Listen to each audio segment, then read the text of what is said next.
Vietnam is the third largest country in Southeast Asia and is often called the New China for playing an increasingly important role in geopolitics. I recently visited the country. In Vietnam, I ate at street vendors and traveled in cars, on buses, motorbikes, and boats. I climbed mountains, visited temples, and talked to local people.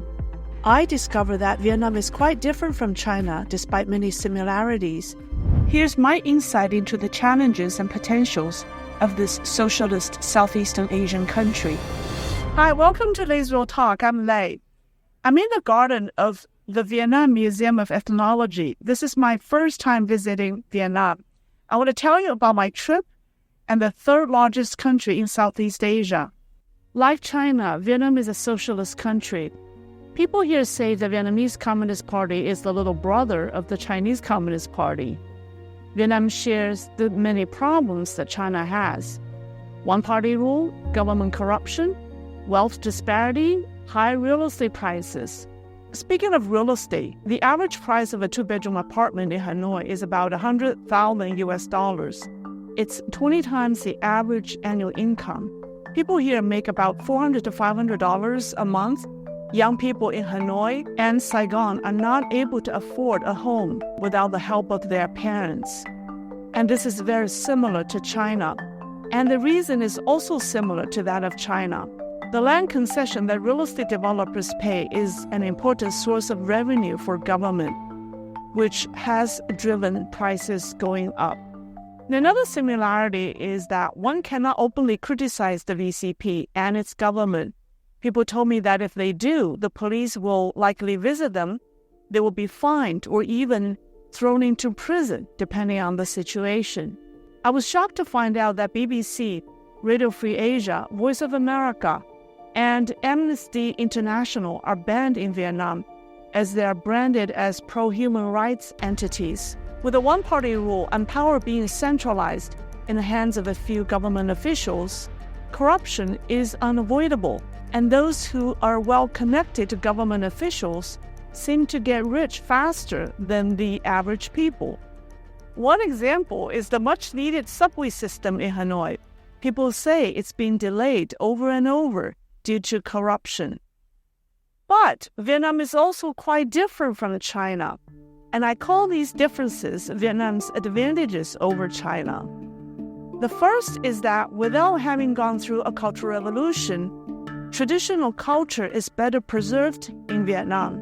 In Vietnam, people are more respectful of the divine. Last Sunday was the first day of the second lunar new month in the year. The temples were crowded with people.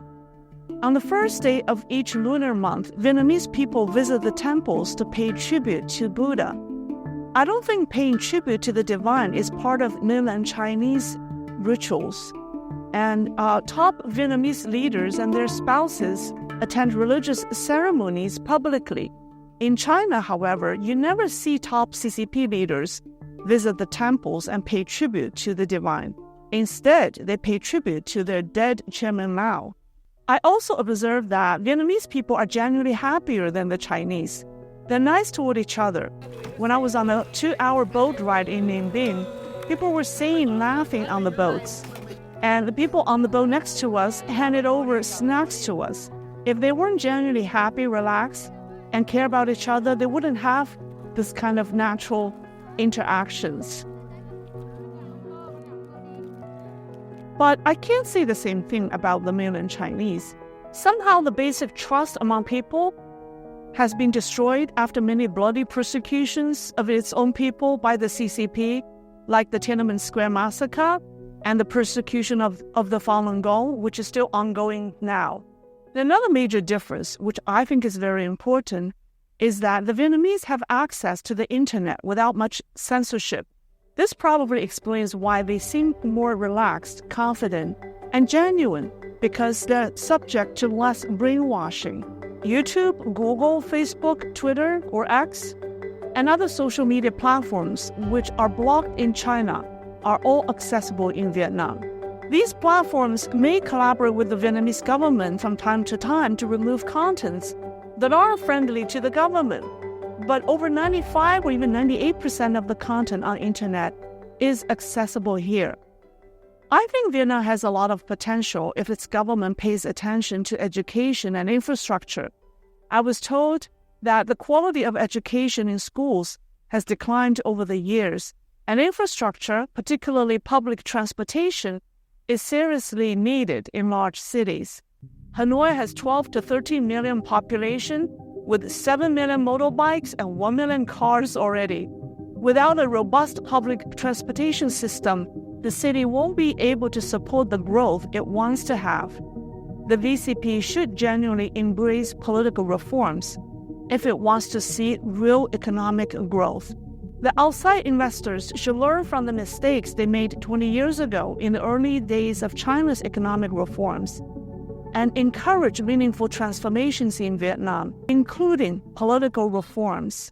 Without a robust and stable political and legal system, your investments may not generate long-term returns. Money won't change the Communist parties, but may corrupt them and make them more dangerous. That's the lesson learned in China. Do not repeat the same mistake again in Vietnam.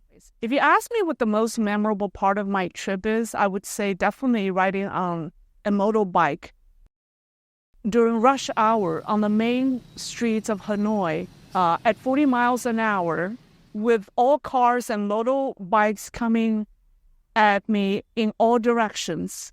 It's in the beginning it was scary, but after a while I get used to it, and it's how people here, it's how they live. It's part of their personality. I used to be such a risk-averse person. I think this experience definitely has emboldened me, and I'm less risk-averse. One of the highlights of my trip is definitely climbing the Lion Dragon Mountain, which I didn't think that I would be able to reach the top.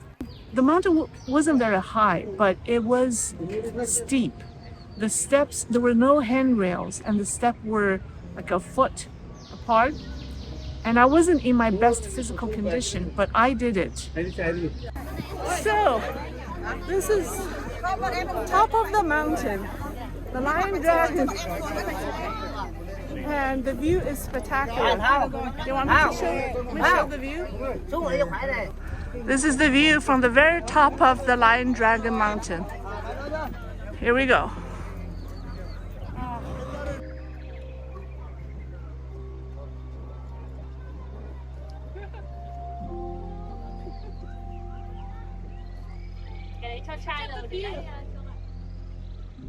And the third memorable part of my experience is wearing a traditional Vietnamese áo zang. I think áo zang, that's what they call it. It's in Chinese, I think it's changshan, like a long gown.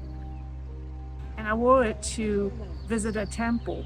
It's more comfortable than the traditional Chinese qipao because you wear long pants underneath it, so you can do all sorts of activities.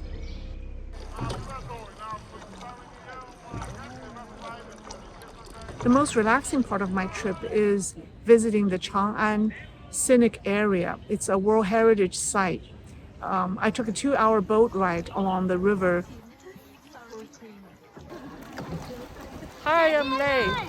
I'm on a boat in Vietnam. We're in Linh Minh. The scenery here is breathtaking. I'm simply speechless. It's too beautiful to say anything. You need to come here to see it yourself. And I was so surprised when I saw this. I think it has my name on it. Really? The name of this temple has my name, Lei, in it. Did you see? 3 pieces of stone on the right, on the far right.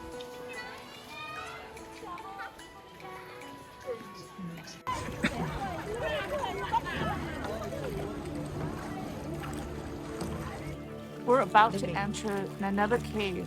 I think this is a cave. We're about to enter the 3rd cave.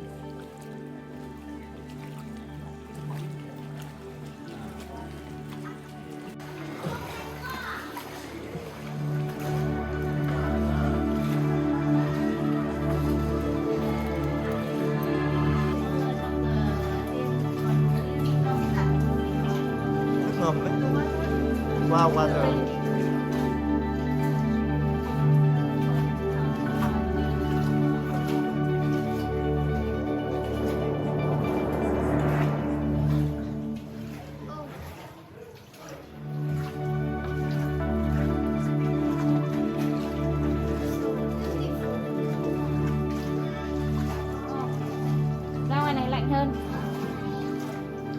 is the colder outside, right? We're at the end of this journey, so we're Yeah. waiting here, Yeah. taking final pictures and videos of this pagoda, or this building. I love Vietnamese food. They are delicious. There are so many sauces and different kinds of leaves, which people try to explain to me, and I don't remember the names. But the taste is like sour and sweet. It has, most of the dishes have a sour and sweet taste, which is like our life, sour and sweet. Anyways, yeah, the food here is phenomenal, and I don't think I'll be able to have the real authentic Vietnamese food back in the United States. But that leaves me one of the problems. I gained weight on this trip. So one of the things that I need to do when I get back is go on a diet and start exercising. Okay, that's all I will say about my trip to Vietnam. I look forward to the next opportunity of coming here again. I'm filming this last segment on the balcony of my hotel room. Stay well. I'll see you when I get back to the US. Bye-bye.